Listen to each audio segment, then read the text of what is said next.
Obrigado, pastor. Graça e paz, igreja. Amém. Boa noite. Muito feliz por estar aqui mais uma vez. Nervoso de novo. Pastor, esse nervosismo passa? Esse nervosismo passa? Mas hoje está fogo. Hoje está demais. Gente, muita alegria poder estar aqui com vocês mais uma vez, mais um domingo. A gente teve um momento de oração aí no início, e eu orei com o presbítero Zé Carlos. Ele falou: irmão, tem algum pedido? Eu falei: ora pela pregação de hoje. Tem cheio de coisa acontecendo na vida. Eu falei: mas ora pela pregação de hoje. Mas, irmãos, eu gostaria que vocês abrissem a Bíblia de vocês no livro de Romanos. Livro de Romanos, capítulo 12.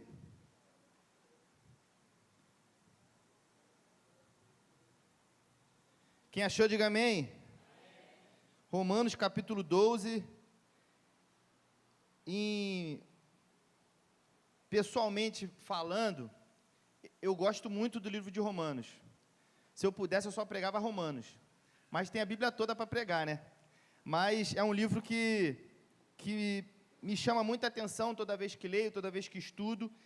E hoje a gente vai falar sobre o capítulo 12, os 2 primeiros versículos. Eu gostaria que a gente se atentasse muito bem às orientações que Paulo mostra aqui para a gente. Então, a gente vai ler aí o versículo 1 e versículo 2. Vamos ler junto? Está ali, ó, no telão.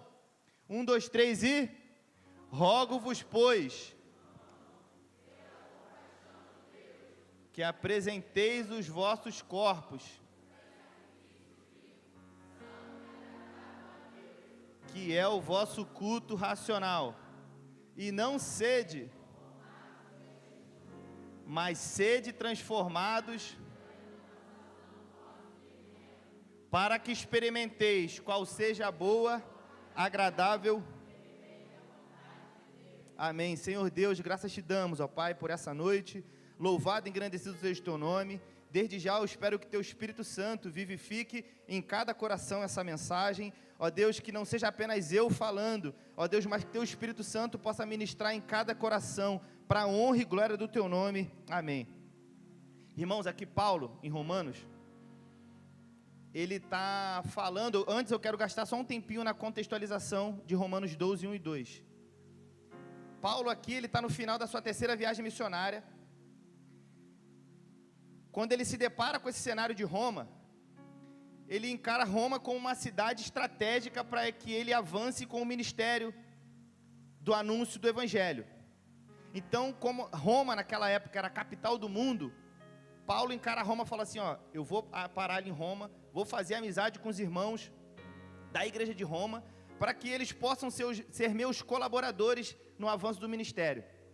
Só que quando Paulo chega lá, ele percebe que os judeus haviam sido expulsos pelo imperador Cláudio, no ano 49 depois de Cristo. E no ano 54, o imperador Cláudio morre e esses judeus voltam. Só que quando os judeus foram expulsos de Roma, os gentios, que é o povo que não é da descendência de Israel, eles assumiram a igreja. Eles assumiram a administração, a pregação, o louvor, a caridade, assumiram tudo. Beleza, ficaram esses 5 anos. Quando o imperador Cláudio morre, os judeus voltam para Roma. E quando eles voltam para Roma, eles encontram os gentios dominando tudo, fazendo louvor, pregação.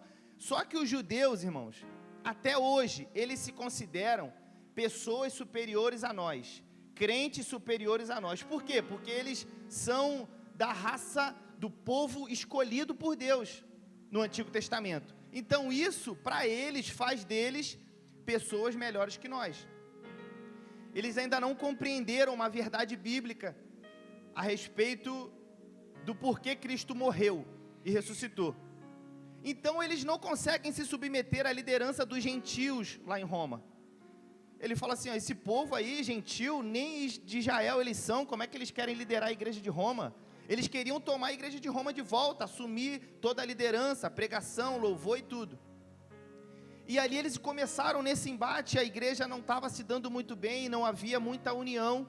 Paulo chega nesse contexto, olhando para esse cenário, e escreve isso: rogo-vos, pois, irmãos. E Paulo fala rogo-vos, porque a palavra rogar, ela vem de uma raiz mais forte do que pedir. Ele não fala, peço a vocês, irmãos. Eu vou pedir um favor para vocês, não. Paulo fala rogo-vos, porque é um pedido um pouco mais acalorado. Paulo sabia que aquela situação ali não seria tão fácil de solucionar.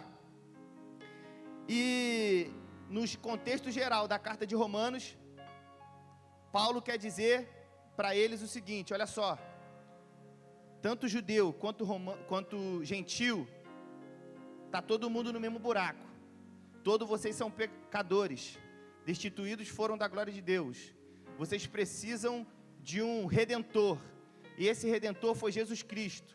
Agora, tanto judeu quanto gentil é salvo e justificado pela graça de Deus. Então, vocês não precisam se achar um melhor que o outro, ou menor que o outro, nem você, gentil, porque foi enxertado na videira, e nem você, judeu, porque já nasceu nessa descendência. Então, Paulo está com esse cenário.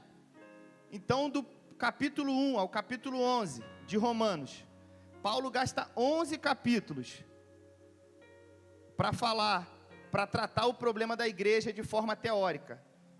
Do capítulo 12, onde estamos lendo hoje, para frente, Paulo traz uma teologia mais prática, onde os romanos, onde os gentios, onde os judeus teriam que trabalhar de forma prática para o avanço da igreja. E Paulo fala aqui, irmãos, no versículo 1, assim, rogo-vos, pois, irmãos, pelas misericórdias de Deus, que apresenteis o vosso corpo por sacrifício vivo. Irmão, sacrifício vivo, quando fala em sacrifício, para o povo naquela época, era uma linguagem muito natural falar de sacrifício, porque eles vinham de uma cultura onde adorar a Deus era com sacrifício. Eles sabiam que se pegassem um cordeiro, se sacrificassem esse cordeiro, se derramassem esse sangue, eles estariam adorando a Deus. Essa era a cultura deles.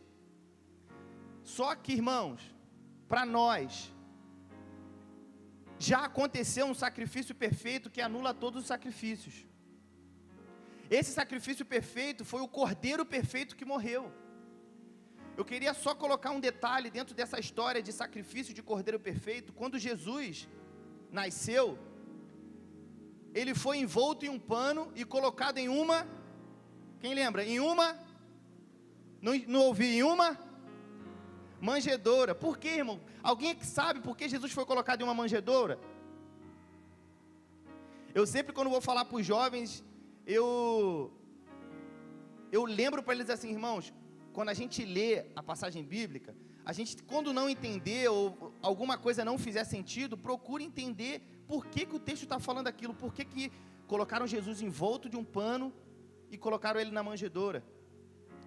Quando a ovelha estava ali no trabalho de parto, e tirava o cordeiro, se o pastor que estivesse ali olhasse, visse que o cordeiro era imaculado, perfeito, ele envolvia em um pano e colocava numa manjedoura.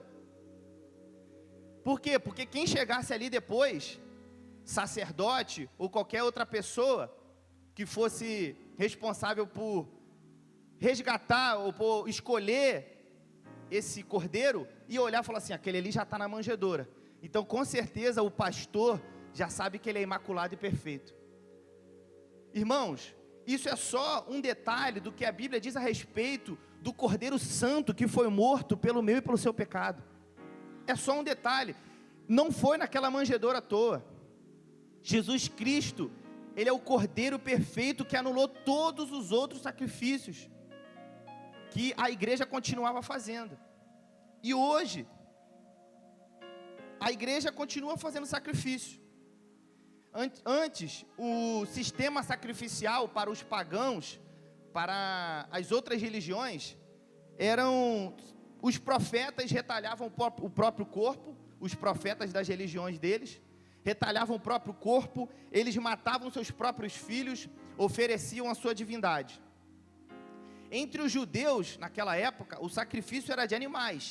Não haveria perdão, remissão, sem derramamento de sangue. Eles entenderam aquilo, e como era uma ordenança de Deus, eles faziam sacrifício. E hoje, entre algumas classes de cristãos, que se denominam cristãos, existem sacrifícios que são penitências ou romarias. Ou seja, você faz uma barganha com Deus, se Deus te concedeu, ou antes dele te conceder, você já paga essa penitência, você já faz o sacrifício, você sobe de joelho uma escada, você anda quilômetros e quilômetros, você paga o seu sacrifício. Então, isso ainda acontece ainda hoje. Então, a gente precisa entender por que sacrifício. E sacrifício vem da palavra hebraica, korban, que significa aproximar-se. Irmãos, a gente precisa entender o que é sacrifício na raiz da palavra, para a gente entender o que Paulo está querendo dizer aqui no versículo 1. Para apresentar os nossos corpos como sacrifício vivo. Sacrifício, portanto, o propósito do sacrifício é ganhar intimidade com o Senhor, oferecendo-lhe um presente. Sacrificar é abandonar algo valioso ou precioso, geralmente com a intenção de alcançar um propósito ou uma meta maior. Paulo está falando assim agora, irmãos, eu sei de tudo que está acontecendo aí, rogo-vos, pois, diante de tudo que eu expliquei para vocês, do capítulo 1 ao capítulo 11, diante de todas as misericórdias, diante de todo o cumprimento do plano do Senhor, de salvar o seu povo escolhido, diante de tudo isso, irmão, diante de tudo que vocês viram, que Deus fez por vocês, diante do plano que foi cumprido através de Jesus, diante de tudo isso, de todas essas misericórdias que vocês não mereciam, rogo-vos, pois, que apresenteis o vosso corpo como sacrifício vivo. Então o judeu entendia aquilo, sacrifício é um derramamento de sangue.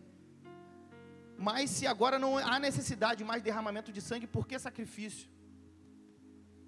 E um sacrifício vivo, que sentido faz isso? A gente entende aqui, logo no início, que sacrifício é um ato de adoração e de se aproximar de Deus. E eu pergunto para você, no início dessa mensagem, você tem sido um sacrifício, apresentado o seu corpo como um sacrifício vivo ao Senhor? Antes eu queria só mais alto um pouco, você ama Cristo? A ponto de quê? Primeira orientação de Paulo, versículo 2, acompanha comigo. E não vos conformeis com este.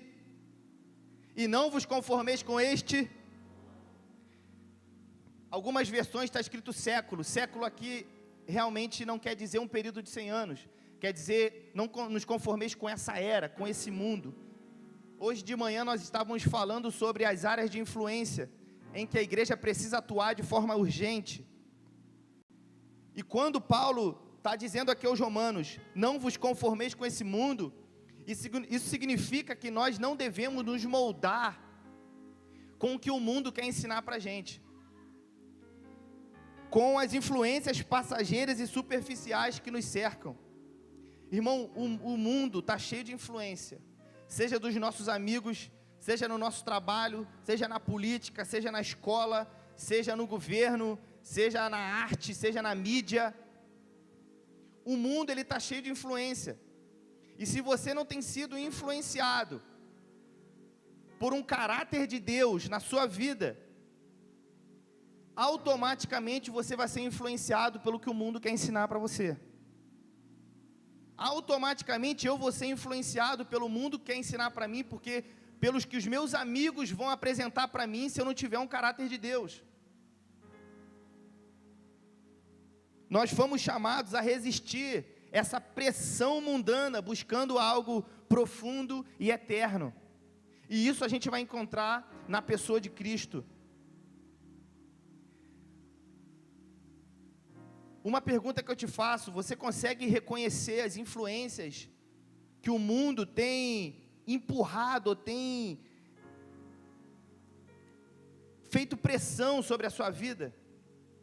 Que o mundo tem pressionado de alguma forma, e você tem dado alguma titubeada, você tem dado algum tipo de vacilo?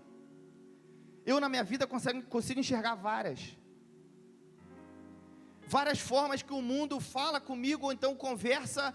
Eu tenho essa relação, e quando eu vejo, isso está tomando o lugar de Deus na minha vida. Irmãos, uma ferramenta fundamental no plano de Satanás é usar as distrações do mundo para influenciar a sua vida. Ele não quer que você, ele não vai te mostrar de cara uma adoração a outro Deus.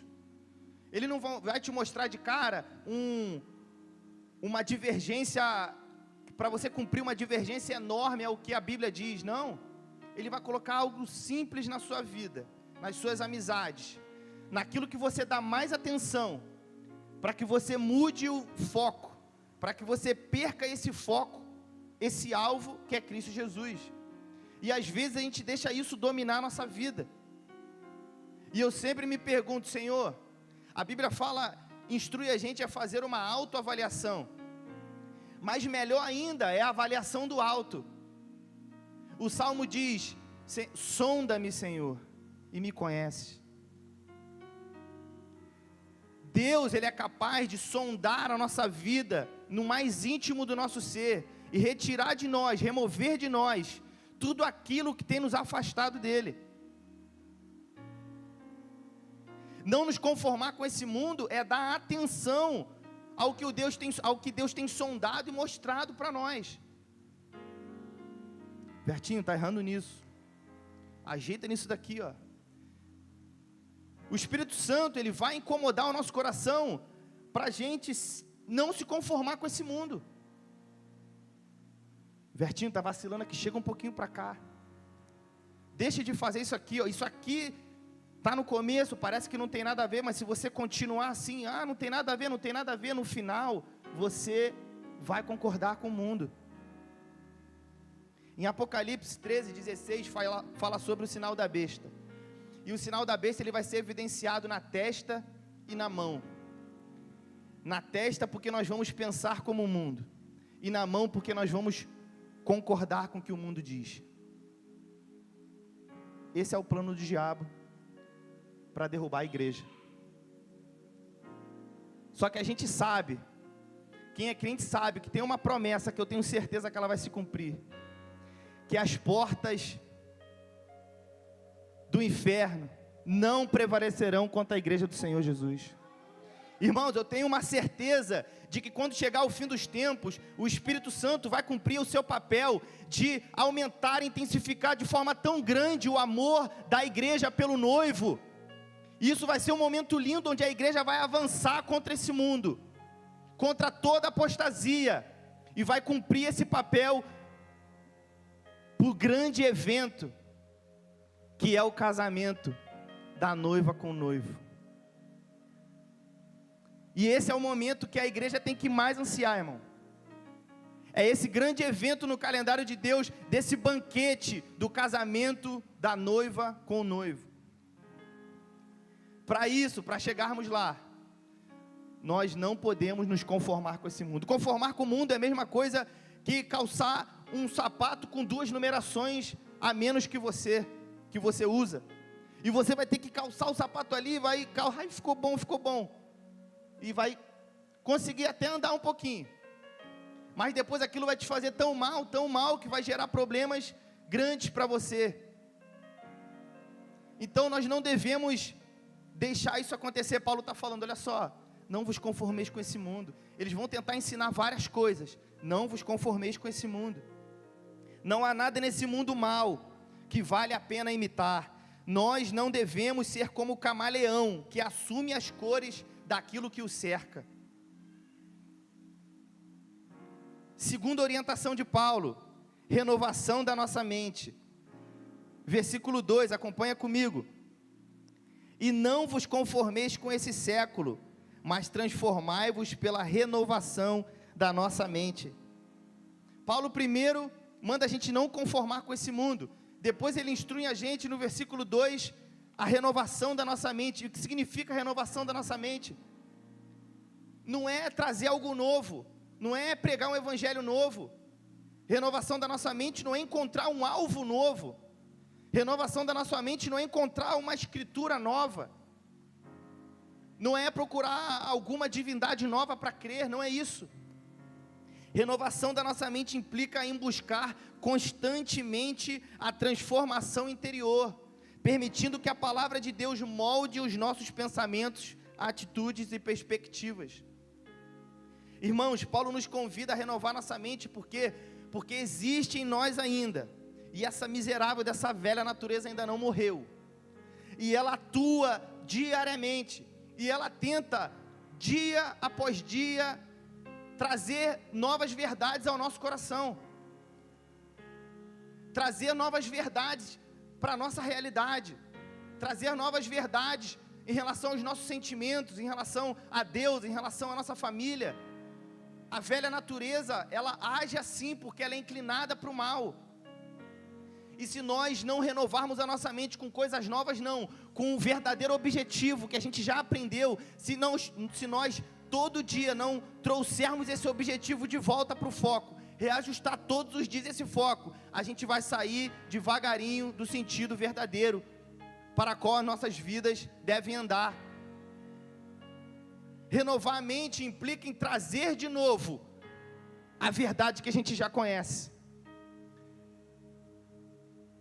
Renovar a mente significa meditar de novo na única verdade absoluta que a gente já conhece.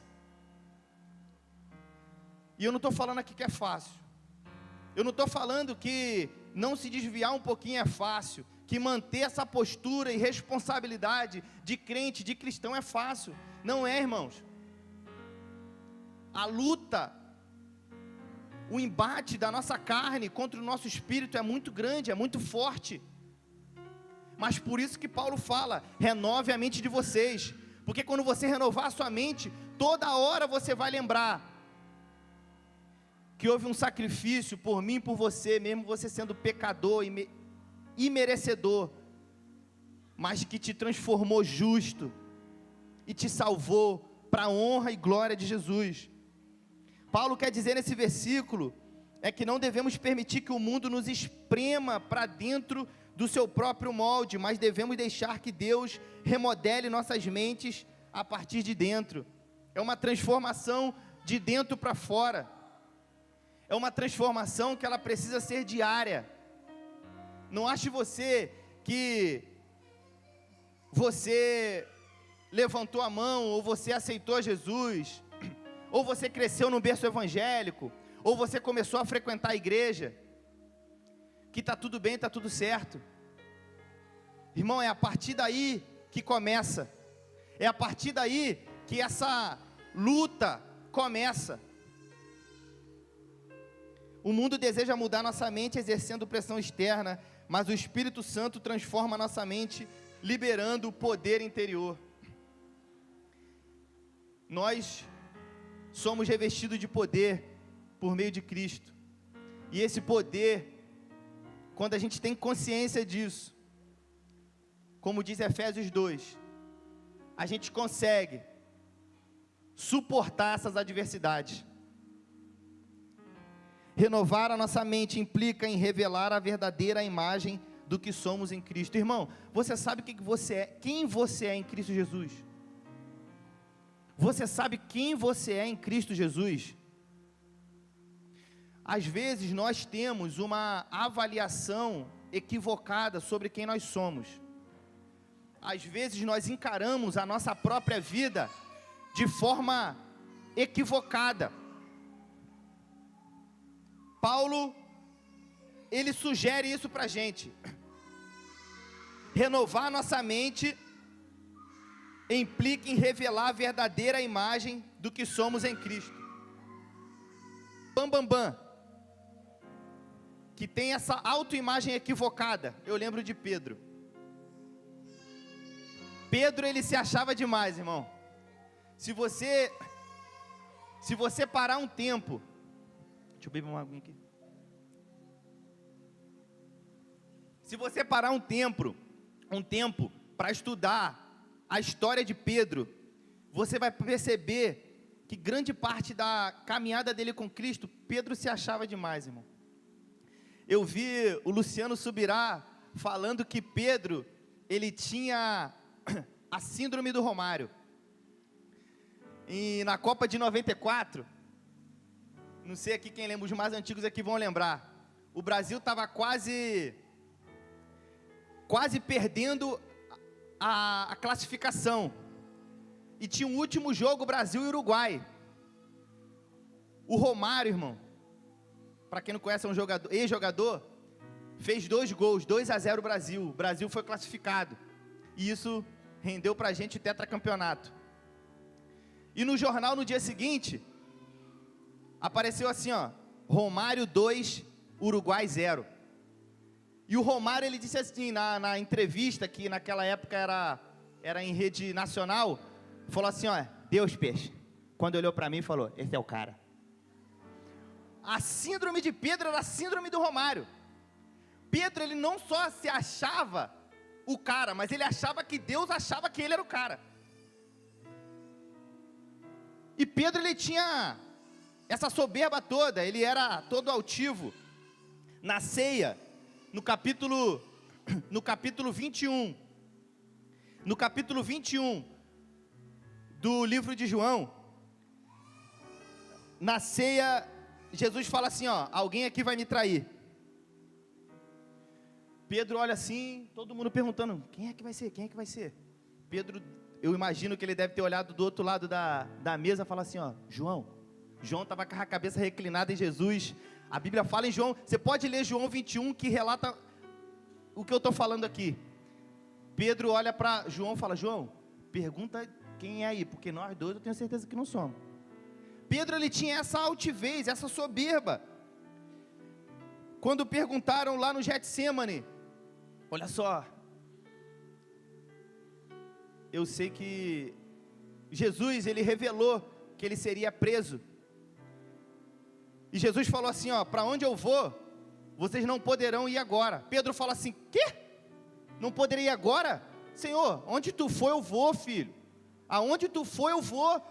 Eu estou disposto a morrer pelo Senhor. Aí Jesus, Pedro, antes que o galo cante, tu vai me negar 3 vezes, cara. Pedro, eu? Tá de brincadeira. Chegou soldado, Pedro ainda teve um impulso, tentou arrancar a jugular, tentou cortar a cabeça do soldado, só que o soldado esquivou, pegou só na orelha. Jesus foi, operou aquele milagre ali, logo que a situação pegou fogo, Pedro, ó, meteu o pé, ficou acompanhando de longe, fico daqui, porque se eles vierem para cá eu corro, mas se não vier eu vou acompanhando. E Pedro foi acompanhando Jesus, começaram a perguntar, você tem jeito de Galileu, hein? Você anda com ele. Eu? Nada, nem conheço Jesus. Mas você se veste igual a ele. Eu comprei essa roupa no brechó, é o brechó lá de Nazaré. Você parece como, você fala como eles. Eu não. Pedro negou Jesus 3 vezes e era o que mais se achava. Por quê? Porque Pedro fazia uma autoavaliação errada de qual era o nível dele, qual era o nível de amor dele para com Jesus. Eu te faço a pergunta do início, você ama Cristo a ponto de quê? Pedro amava Cristo segundo o seu próprio entendimento, Pedro amava Cristo a ponto de morrer, mas quando foi necessário morrer por Cristo, ele não estava disposto. Irmãos, atenção, depois de traído, Jesus havia sido traído por Pedro, foi crucificado, Jesus ressuscitou, apareceu de novo aos discípulos, e foi conversar com Pedro. Pedro, tu me amas? Eu quero só colocar também mais uma observação aqui nessa passagem. Quando Jesus pergunta a Pedro, tu me amas? Esse amor, o amas, o amor, na língua grega, ele pode ser traduzido de 3 formas. O amor ágape, que é o amor incondicional. O amor filéu, que é o amor fraternal, que é o amor de amigo. E o amor eros, que é o amor de atração sexual. A gente descarta o eros, que o eros não entra aqui nessa passagem. Entra nessa passagem aqui o amor filéu e o amor ágape. Jesus pergunta para Pedro: Pedro, tu me amas com amor ágape? Tu me amas com amor incondicional, Pedro? Pedro responde assim: Senhor, eu te amo, tu sabes que eu te amo, com amor filéu. É a mesma coisa que perguntar assim, que a Andréia perguntar para o Clésio: Clésio, tu me ama? Aí o Clésio fala assim: te considero muito. É a mesma coisa, imagina, Clésio, se ela fala assim, tu me ama, e tu fala, gosto de tu pra caramba também. Imagina o problema que ele vai arrumar para a vida. Era a mesma coisa que Jesus estava fazendo. Pedro, tu me amas com amor ágape, o amor incondicional a ponto de morrer por mim? Senhor, tu bem sabes que eu te amo, como amigo. Jesus pergunta de novo: Pedro, tu me amas com amor ágape? Pedro, tu bem sabes que te amo, com amor filéu, amor de irmão. Na terceira pergunta, Pedro se aborrece. Jesus: Pedro, tu me amas com amor filéu? Aí Pedro se aborrece. Mestre, tu sabe de todas as coisas. Eu antes falava que te amava, que dava tudo pelo Senhor, que batia, que apanhava, que morria se fosse o caso. Aí viu o que aconteceu aí? Corri, fugi, até achei que o Senhor tinha me abandonado.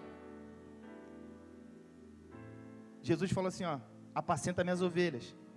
Irmão, o resultado do amor a Deus sempre vai gerar serviço. Se você ama a Deus de verdade, Ele vai exigir de você serviço, não para que você alcance mérito de alguma coisa, mas que você trabalhe por gratidão em prol desse reino. Então a mensagem que foi falada para a gente de manhã, em relação às áreas de relevância, vai gerar para a gente serviço, irmão. Se você não está trabalhando em nada, você tem que começar a analisar, fazer essa autoavaliação: que nível de amor eu estou oferecendo a Jesus Cristo que morreu por mim? Qual é meu tipo de relacionamento com esse Deus que entregou seu próprio Filho por mim?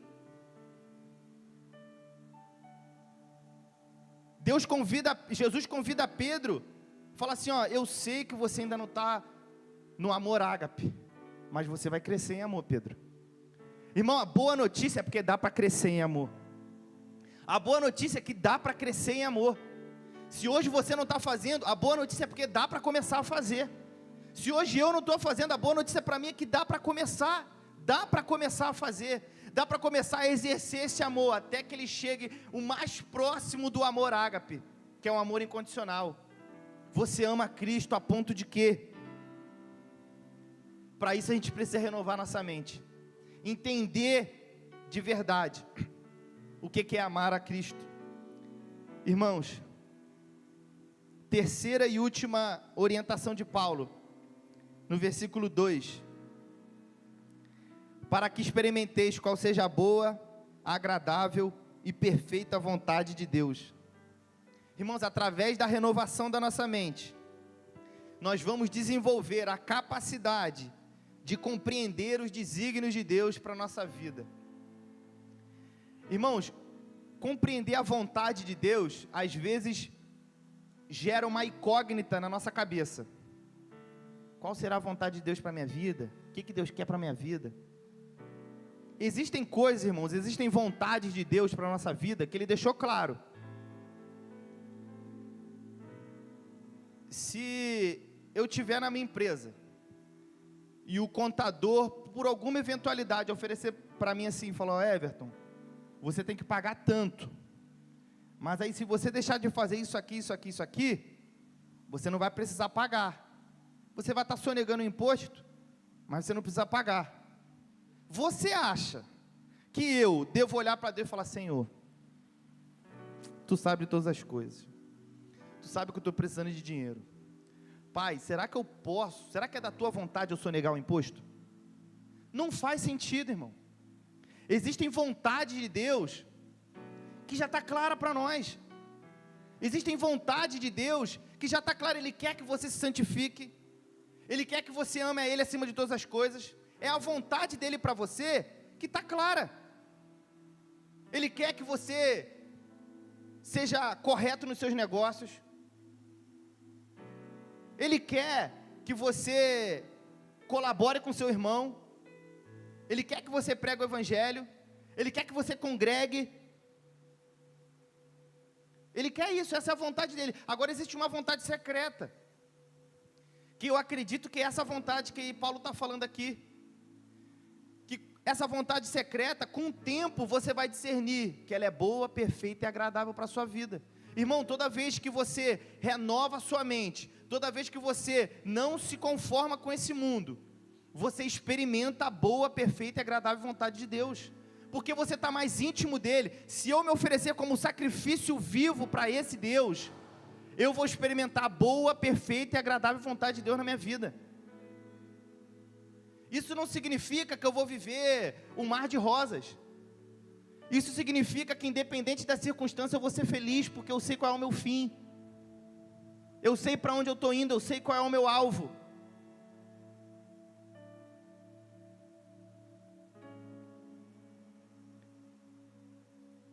Existem algumas realidades para nós que fica fácil da gente entender um pouco em relação a essa vontade secreta.